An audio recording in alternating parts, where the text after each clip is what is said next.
Hello friends, बेटा today we are going to study about a very important chapter of yours that is the heredity and evolution। वैसे इस साल में इस chapter में हमने evolution तो हटा दिया है, हमारे पास बचा है सिर्फ heredity। So this particular topic that is heredity we need to understand in this chapter। Now before starting about this chapter मैं क्या करता हूँ ना, आपको ना बता देता हूँ कि इसमें हम पढ़ने क्या क्या वाले हैं, ठीक है ना।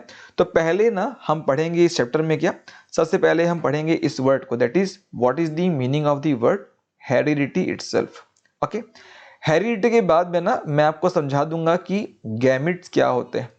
ओके, गैमिट के बाद में आपको एक वर्ड से मैं इंट्रोडक्शन कराऊंगा, वेरिएशन। हालांकि इस चैप्टर को हमने पहले पढ़ चुका है, आप ऐसे कह सकते हैं। कैसे ऐसा मैं बोल रहा हूं, हमने इसके पहले पढ़ा था रिप्रोडक्शन, वहां पे ना ये जो वर्ड है दैट इज वेरिएशन वो हमने पढ़ रखा था। तो वेरिएशन सेम वेरिएशन है, यहां भी हमको बस डिस्कस कर लेना है। अब यहां पे वेरिएशन के साथ में एक वर्ड मिलेगा आपको, वो मिलेगा आपका एक्यूमुलेशन ऑफ वेरिएशन। ओके, ये हम पढ़ेंगे, ठीक है। इसके बाद क्या करना है, इसके बाद ना हमको कुछ इंपॉर्टेंट टर्मिनोलॉजीज देख लेनी है, क्योंकि ये जो हेरिडिटी है इस पूरे वर्ड पे, यानी कि इस पे जब रिसर्च किया था एक साइंटिस्ट, इनका नाम था कौन, मेंडल, ठीक है। तो मेंडल के एक्सपेरिमेंट को समझने के लिए ना आपको जेनेटिक्स यानी कि जो हेरिडिटी है उसकी कुछ बेसिक बातों के बारे में पता होना जरूरी है।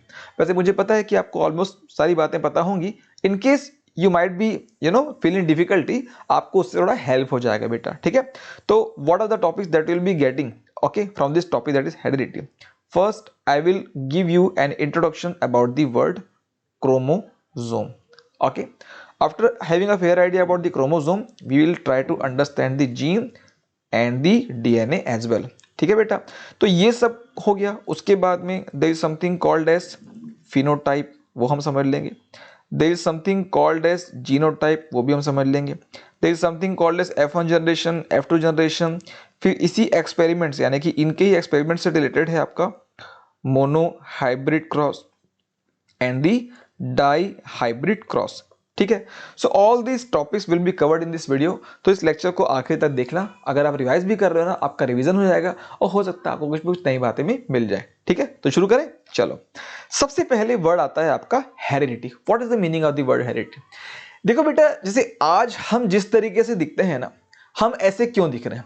हम ऐसे इसलिए दिख रहे हैं क्योंकि हमारे पेरेंट्स से हमको क्या मिले हैं, कुछ ट्रेट्स यानी कि कुछ कैरेक्टरिस्टिक्स प्रॉपर्टी हमको मिली है, राइट। हम कहते हैं ना कि हमारी नाक मेरी मम्मी जैसी है, मेरी आंखें मेरे पापा की जैसी हैं। कोई बोलता है ना, नहीं बेटा तुम्हारा ये तो ऐसे है, पापा की पे गया है, मम्मी पे गया है, वो सुनने को मिलता है। तो ये सारी बातें हैं ना, इसी हेरिडिटी वर्ड का ही नतीजा है। इसमें होता क्या है ना, इसमें हमको ये पढ़ना होता है कि कैसे, यानी कि हाउ द ट्रेट्स और the characteristics of the parents gets transferred to the next generation. Okay, so this chapter is all about this thing only, कि ये हो कैसे रहा है, यानी कि हम इसमें ये जानेंगे कि ये होता कैसे है। ओके, तो this is something we call as the heredity, ठीक है। तो होता कैसे, देखो पेरेंट है ना, मेल है फीमेल है, इनका एक बेबी हुआ, तो कुछ जेनेटिक इंफॉर्मेशन आपका आगे बच्चे के पास में, जिससे ये बच्चा बिल्कुल इनके पेरेंट्स की तरह ही लगभग आपका लगता है। एज इट इज तो होता नहीं ना, क्यों नहीं होता उस पर भी हम आएंगे। अच्छा, ये जो हेरिडिटी है आपको समझ में आ गया, व्हाट इज हेरिडिटी। अच्छा, अब ये जो हेरिडिटी है ना, हेरिडिटी में हमारी हेल्प कौन करता है? ये काम करता है बेटा हमारा गैमिट। कैसे गैमिट? सपोज फादर है और इधर आपका मदर। फादर के पास में क्या है बताओ, इनके पास में है स्पर्म, मदर के पास में है ovum, that is the egg. Okay, the fusion of the ovum and the egg results in a single cell that is zygote, which later on converts itself into a baby, ठीक है।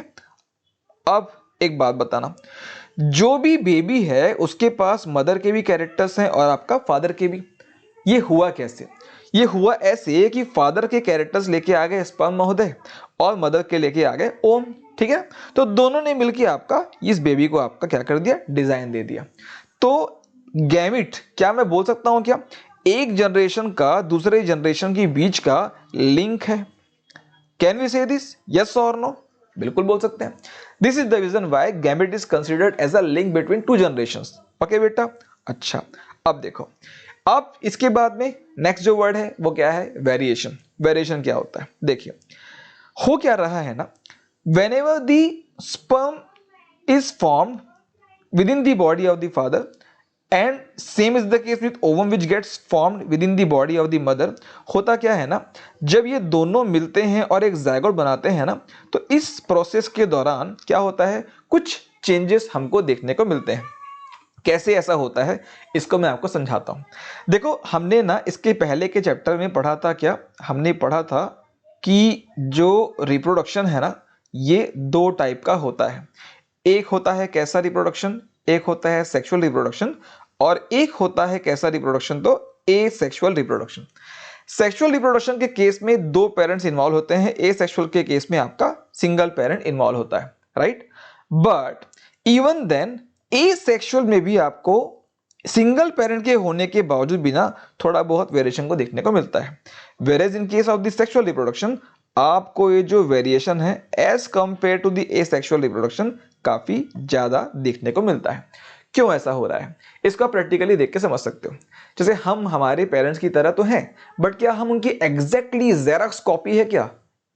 Is it so? Obviously not, नहीं है। हमारे thumb impression उनसे बिल्कुल अलग है, हमारे आपका आईज की जो आयरिस है उसका भी डिजाइन बिल्कुल अलग है, और भी बहुत सारे ऐसे बिल्कुल कैरेक्टरिस्टिक फीचर्स हैं जो हमको अपने पेरेंट्स से अलग करते हैं। बट हाँ, हमारा डिजाइन का पूरा बेस किसने तैयार किया? पेरेंट्स के ही जीन ने तैयार किया है। बट ये जब हो रहा था, यानी कि जब हम बन रहे थे ना, जब मदर और फादर के जब जीन्स मिल रहे होंगे हमको क्रिएट करने के लिए, बेसिकली इट्स अ क्रिएशन, तो उस क्रिएशन के दौरान ना कुछ क्या हो जाता है बेटा, हल्का सा वेरिएशन हो जाता है, कुछ ना कुछ चेंज हो जाता है, क्योंकि बायोलॉजिकली चीजें हो रही है ना, मशीन की तरह नहीं हो रही। तो किसी ना किसी कारण से हल्का हल्का चेंज होता है, और धीरे धीरे जनरेशन के आगे बढ़ते बढ़ते ना चेंज आपका बढ़ते भी जाता है। और इसी से एक हमारा नया और अगला वर्ड आता है, that is termed as what? Accumulation of variation. Clear बेटा? तो यहां तक की बातें आपको क्लियर हुई? ठीक है, अच्छा। तो what is variation? Variation is nothing but the what? But the differences in the what? Differences in traits among the members of the same species. Okay, अच्छा। Now there is something written over here. Variation is a necessity.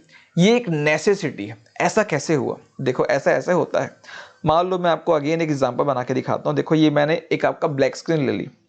Black screen पे मान लो मैं लेता हूँ आपका क्या, मान लो मैं ब्लैक स्क्रीन पे लेता हूँ आपका येलो कलर का एक इंक, ओके, और मैंने मान लो यहाँ पे कुछ ड्रॉ किया, ओके।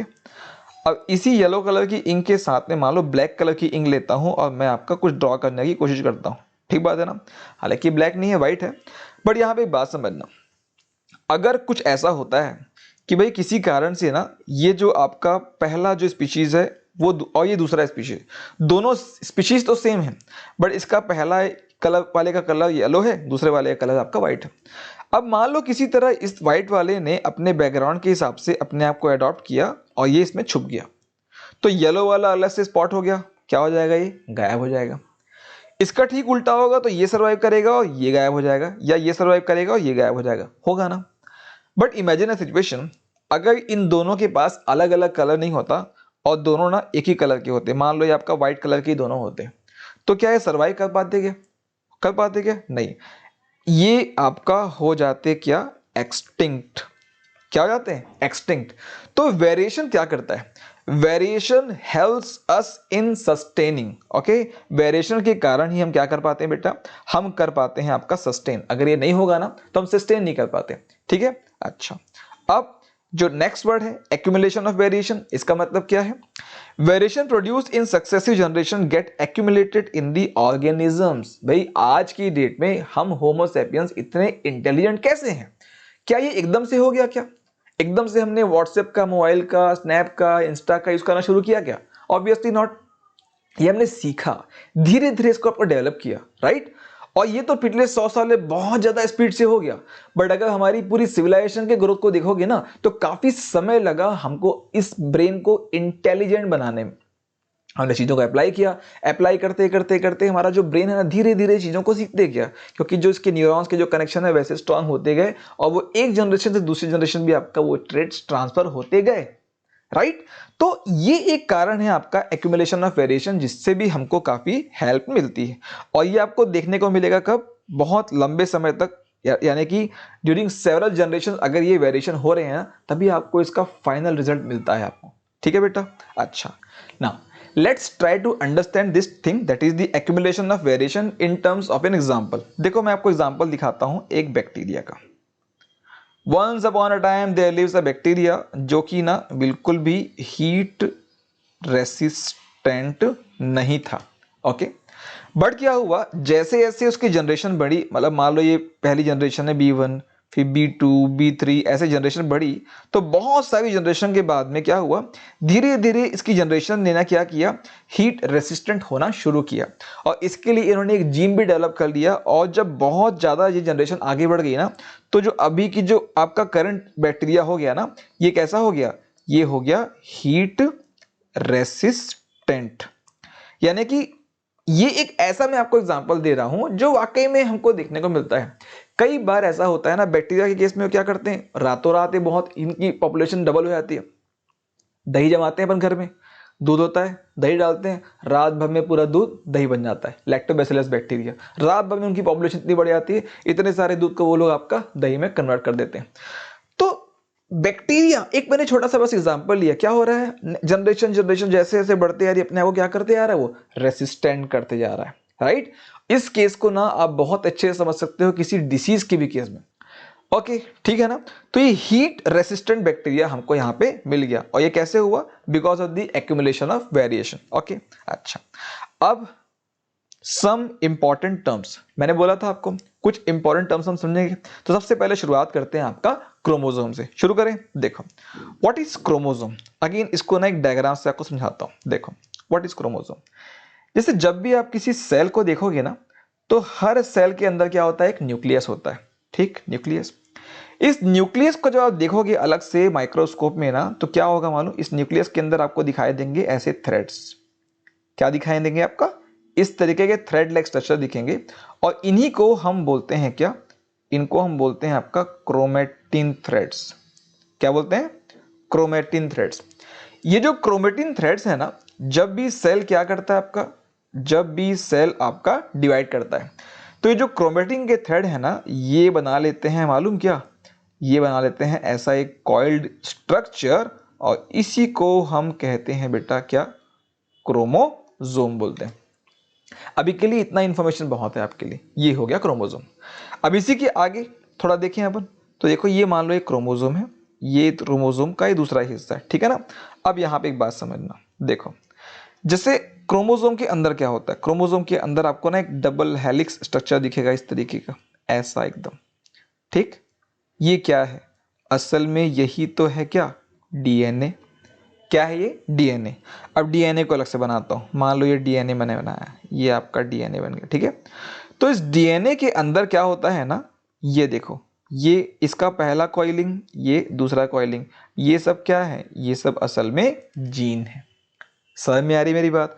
तो देखो हमने क्या देखा, अभी हम ये देख रहे हैं कि देखो न्यूक्लियस के अंदर क्रोमेटिन थ्रेड है, जब ये डिवाइड करेंगे तभी आपको दिखाई देता है क्या, क्रोमोसोम। क्रोमोसोम के अंदर होता है डीएनए, और डीएनए का एक पार्ट कहलाता है क्या, जीन।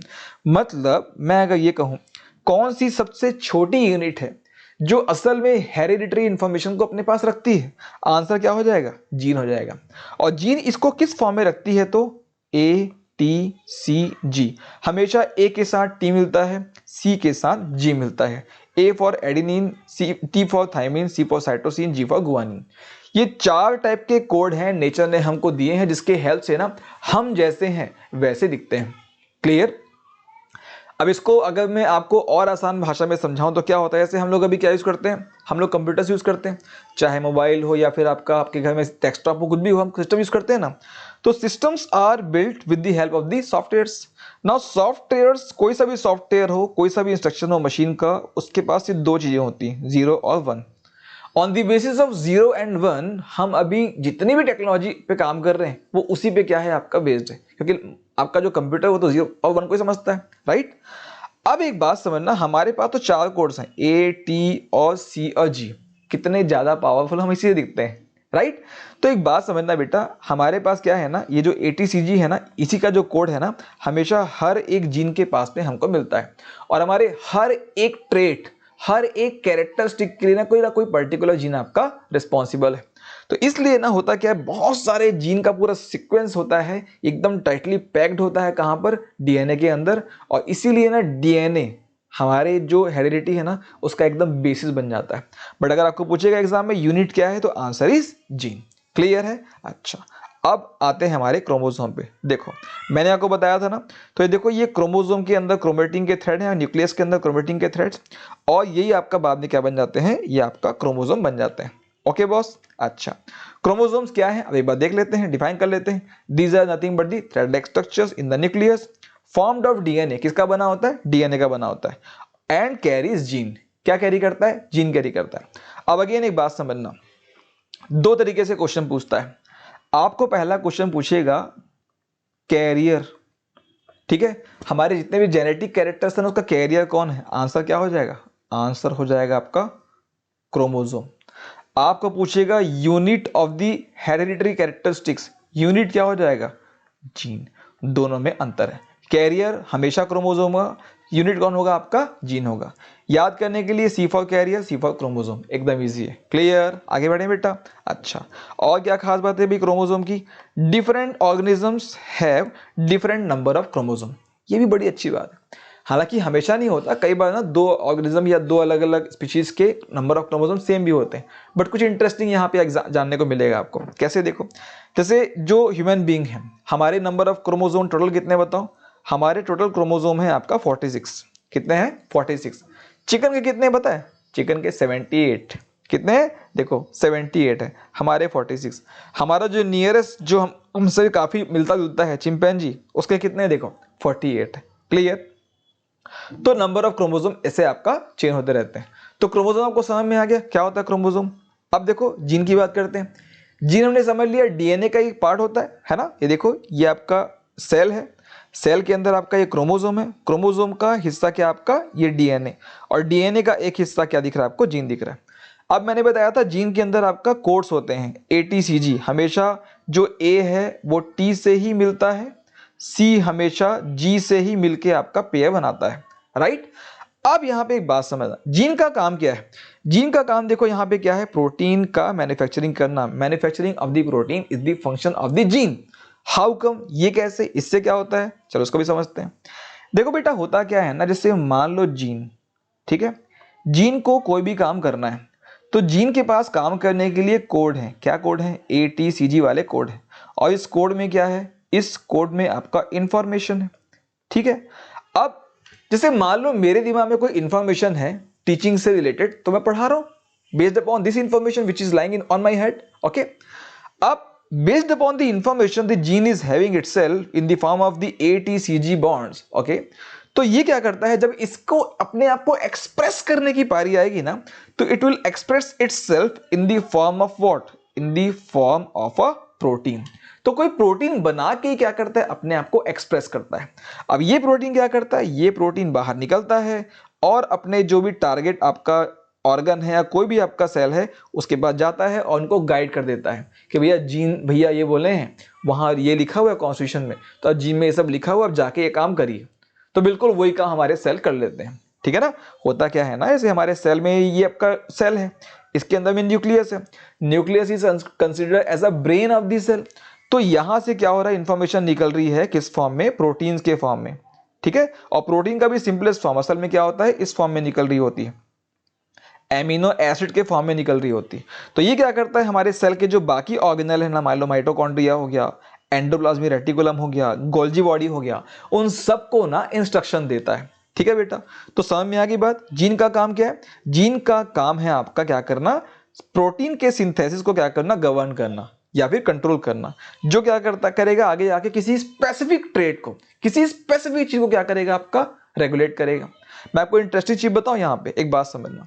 देखो हाल ही में यानी कि 1-2 साल पहले की बात है, मुझे भी ठीक से याद नहीं आ रहा है, मेडिसिन का नोबेल मिला।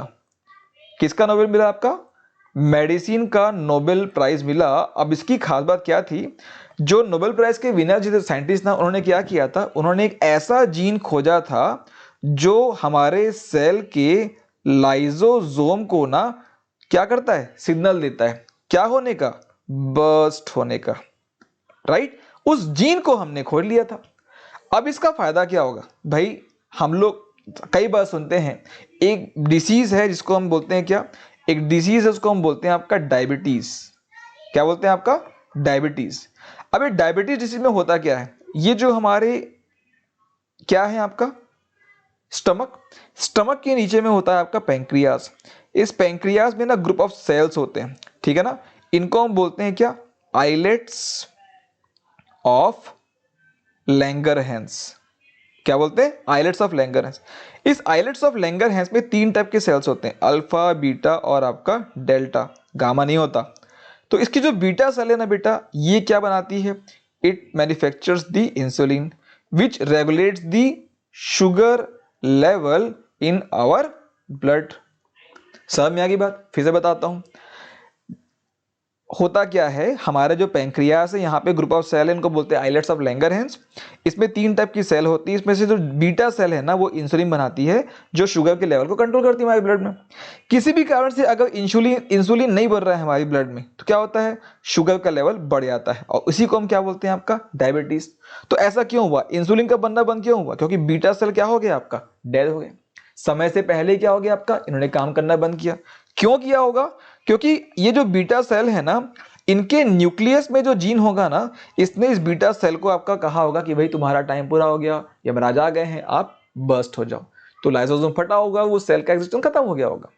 तो साइंटिस्ट ने जब इसकी खोज कर ली, उस जीन की खोज कर ली ना, तो उनको उसी के लिए नोबेल पुरस्कार मिला। क्यों, now we can treat such diseases जो जेनेटिक होती हैं और सेल के माल फंक्शनिंग के नाम से आपका होती है। तो हम क्या करेंगे, हम उस सेल को फिर से स्विच ऑन कर देंगे। कहने में बड़ा आसान लगता है काफी आपका कम आसान, उसको हम बाद में देखेंगे। समझ में आ गई जीन वाली बात। अच्छा, अब देखो, gene is considered as a unit of heredity, ये भी काफी क्लियर हो गया होगा आपको। अच्छा, अब यहां पे एक बात हमारे इस चैप्टर से रिलेटेड, राइट, हालांकि इसके पहले की बातें भी थी बट वो समझने के लिए थी। अब यहां पे देखो, gene works in pairs, gene हमेशा कैसे काम करता है, पेयर में काम करता है, और इनको हम लेटर्स के फॉर्म में एक्सप्रेस करते हैं जब भी हम बात करेंगे किसकी, जब भी हम बात करेंगे आपका हेरिडिटी की। जैसे कि मान लो कोई भी कैरेक्टर, एक कैरेक्टर है आपका हाइट, तो हाइट, भाई हाइट मतलब टॉल भी हो सकता है, हाइट मतलब कम हाइट का, दैट इज ड्वार्फ भी हो सकता है। तो हमने क्या किया, कैपिटल टी से आपका डिनोट कर दिया टॉलनेस को, और स्मॉल टी से डिनोट कर दिया किसको, ड्वार्फनेस को।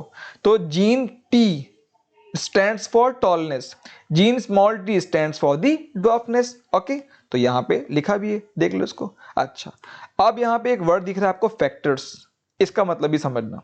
देखो बेटा, फैक्टर का मतलब क्या होता है, जीन को हमने अभी जाना क्योंकि हमारे पास साइंटिफिक काफी डिस्कवरी होगी, तो हम समझ गए कि जीन क्या होता है।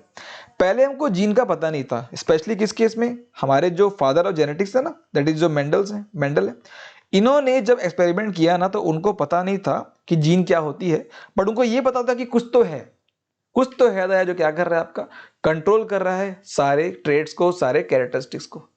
तो उन्होंने उसको जीन की जगह बोला था क्या, फैक्टर्स। क्या बोला था, फैक्टर्स। तो ये उनका ही आपका कहना था, फैक्टर्स। ठीक है बेटा। अच्छा, अब जीन के टाइप्स देखते हैं अपन। जीन के 2 टाइप, एक होता है डोमिनेंट जीन, एक होता है रिसेसिव जीन। अब यहां पे भी समझना, मान लो एक जीन है आपका, टी को मान लेते हैं अपन आपका डोमिनेंट जीन है, स्मॉल टी को मानते हैं अपन क्या, रिसेसिव जीन। तो टी की यानी कि डोमिनेंट जीन की खासियत ये होती है कि हमेशा पेयर में होते हैं। तो अगर ये टी दूसरे कैपिटल टी के साथ में रहेगा तो रिजल्ट हमको हमेशा क्या मिलेगा, टॉलनेस। ठीक है, बट ये बोल रहा है यहाँ पे डोमिनेंट का मतलब ये है कि अगर ये टी किसी रिसेसिव यानी कि किसी स्मॉल ड्वार्फ वाले जीन के साथ भी रहेगा ना, तब भी वो क्या रिजल्ट शो करेगा, आपका टॉलनेस शो करेगा। ठीक है, मतलब dominant gene decide the appearance of an organism even in the presence of an alternate gene, है ना भाई। कैपिटल टी यानी कि डोमिनेंट का अल्टरनेट कौन है, टी।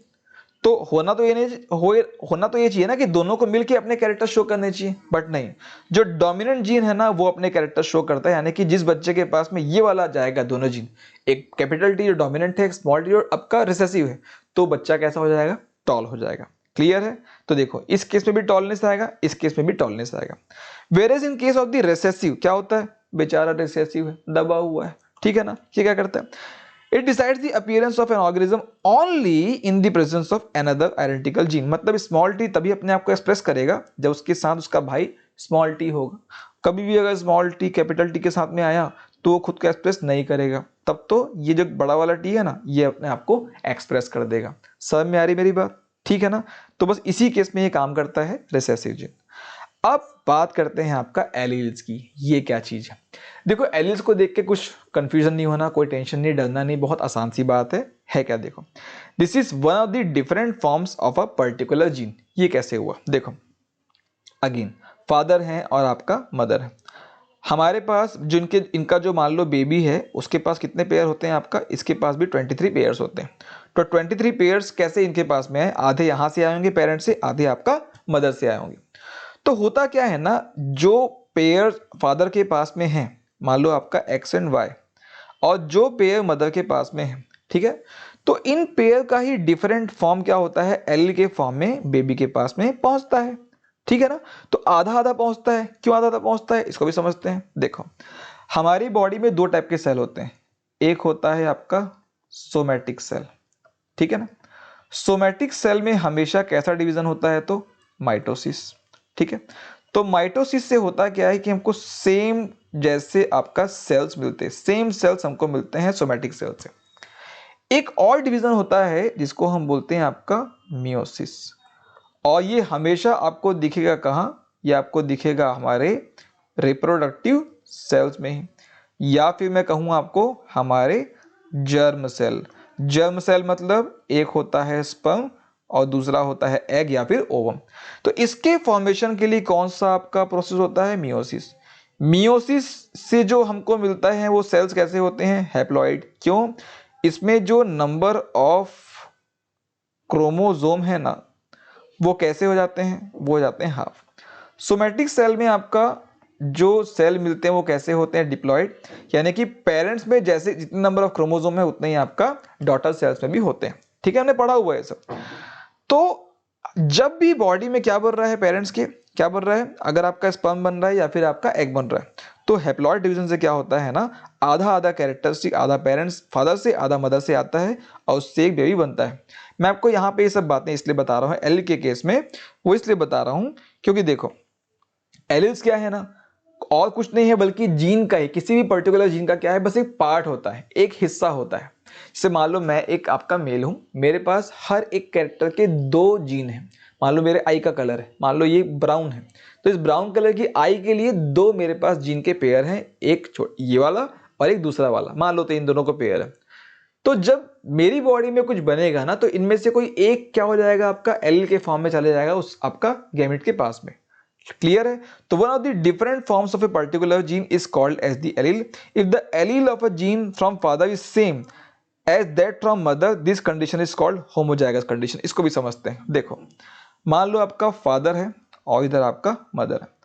फादर के पास में टॉलनेस वाला एक जीन है, मदर के पास भी आपका टॉलनेस वाला जीन है, और फादर के पास में डोमिनेंट टॉल जीन है, मदर के पास भी डोमिनेंट टॉल जीन है। दोनों आगे, रिजल्ट क्या मिला? दोनों बिल्कुल एक जैसे जीन हैं, दोनों टॉलनेस के हैं और दोनों ही कैसे हैं? दोनों ही आपका डोमिनेंट हैं, ठीक है। तो इस कंडीशन को हम क्या कहते हैं? इस कंडीशन को हम कहते हैं आपका होमोजाइगस कंडीशन। क्या बोलते हैं बेटा? इसको हम बोलते हैं आपका होमोजाइगस कंडीशन। और अगर डिफरेंट डिफरेंट होंगे तो वो क्या बोलेंगे? इसको हेट्रोजाइगस। और डिफरेंट डिफरेंट कैसे, इसको भी देखो। मान लो फादर, मान लो मदर, फादर के पास में डोमिनेंट टॉल वाला टी, मदर के पास में स्मॉल टी यानी कि रिसेसिव, दोनों मिले क्या बना? देखो, दोनों हैं तो हाइट के लिए बट हैं अलग अलग, राइट। तो ये कैसा हो गया? ये हो गया आपका हेट्रोजाइगस। क्लियर है? अच्छा, अब समझना, डोमिनेंट एलील हमेशा अपने आप को एक्सप्रेस कर देता है, ठीक है ना, कोई फर्क नहीं पड़ता उसके सामने कौन है, वो हमेशा अपने आप को क्या करेगा? एक्सप्रेस करेगा। वेयर रिसेसिव क्या करेगा? हमेशा अपने आप को होमोजाइगस कंडीशन में ही एक्सप्रेस करता है। क्लियर है बेटा? अच्छा, नेक्स्ट थिंग क्या है बताओ? नेक्स्ट थिंग हमको पढ़ना है आपका जीनोटाइप एंड फिनोटाइप। इसका मतलब क्या? देखो, जीनोटाइप मतलब क्या है आपका? ये कोडिंग है, ठीक है ना, वो जीन्स हैं जो हमारी बॉडी में हैं, ओके। और उस जीन के नाम से हमारी बॉडी फिजिकली जैसे दिख रही है ना, वो क्या हो जाएगा? उसका आपका फिनोटाइप। समझ में आया? नहीं आया तो उसको फिर से बताता हूं। देखो, सपोज मान लो आप कोई ऐप यूज करते हो, ठीक है ना। ऐप ऐसा आपको मोबाइल में क्यों दिख रहा है? क्योंकि उसके पीछे क्या है? आपका कोडिंग है। तो कोडिंग डिसाइड कर रहा है ना कि ऐप कैसा दिखेगा, कर रहा है ना। सिमिलरली लिविंग थिंग्स के केस में आपका जीनोटाइप डिसाइड करता है कि फिनोटाइप यानी कि फिजिकल अपीयरेंस किसी भी ऑर्गेनिज्म का कैसा होगा। से मान लो मैं ऐसा दिख रहा हूं, इसके पीछे की जीन्स है, मेरे हर एक सेल में क्या आपका जीन्स है, उन्होंने क्या किया है, ये मेकअप बनाया है, मुझे ऐसा बनाया है। Same is the case with you also. ठीक है, समझ में आ गई बात। तो what is genotype? It is a description of genes present in an organism. ठीक है ना, किसी भी ऑर्गेनिज्म में जो जीन्स अवेलेबल होते हैं ना, उन्हीं का जो प्रेजेंटेशन है ना, उसी को हम बोलते हैं क्या, genotype. Okay, it's always a pair of letters. Again genotype pair of letters ही होता है, जो हमने देखा है, T T small T capital T small T. Okay, phenotype क्या होता है? Traits which are visible in an organism. Again इसके कारण, जीनोटाइप के कारण जो भी ट्रेड्स दिख रहे हैं आपका किसी ऑर्गेनिज्म में, अगर वो विजिबल है तो वो क्या हो जाएगा, वो हो जाएगा आपका phenotype. It's a physical characteristic defined by the genotype. हमेशा फिनोटाइप का बेसिस कौन रहेगा, जीनोटाइप, क्योंकि जैसा कोडिंग होगा वैसा आपको सॉफ्टवेयर मिलेगा। राइट बेटा, तो यहाँ पे देख लो भाई, किसी का थंब इंप्रेशन है, वो वैसा क्यों है, क्योंकि उसके जीन ने वैसा करने को बोला हुआ है, तो वैसा थंब इंप्रेशन बन गया। तो जो जीन्स का जो मेकअप था वो हो गया जीनोटाइप, जो दिख रहा है बाहर वो हो गया फिनोटाइप। क्लियर? अच्छा, F1 एंड F2 जनरेशन क्या होता है, इसको भी देखते हैं। मान लो आपके पेरेंट हैं, ठीक है, और आप उनके क्या हो, किड।